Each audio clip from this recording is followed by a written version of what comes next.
in the grip of a ferocious, deadly wave.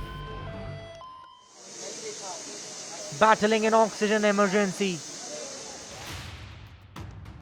Distraught, desperate people turn to WhatsApp groups and social media for leads to the lifeline.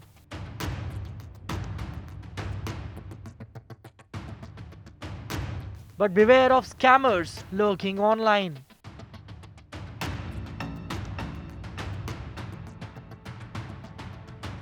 At a time when the human race is up against an unknown virus, it is being betrayed by its own.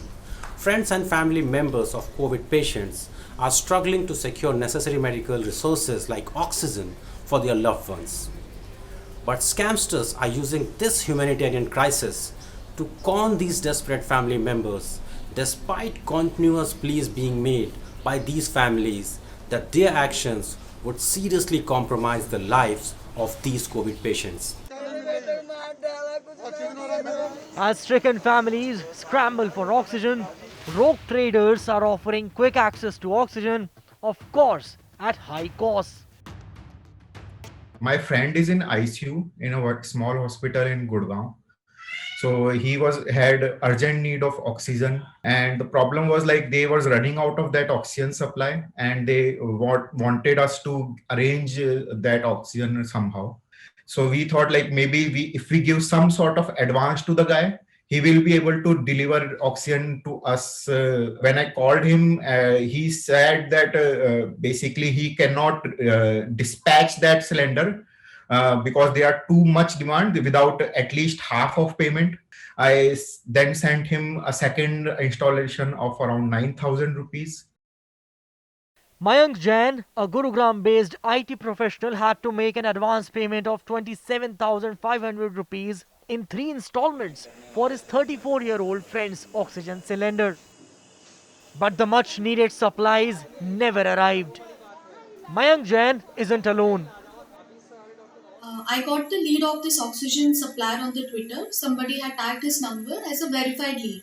But to make sure this is verified, I also called up the guy, and he made sure that he told me the oxygen is available, and he also assured me that he will get the oxygen delivered to the family. So that made me actually believe him.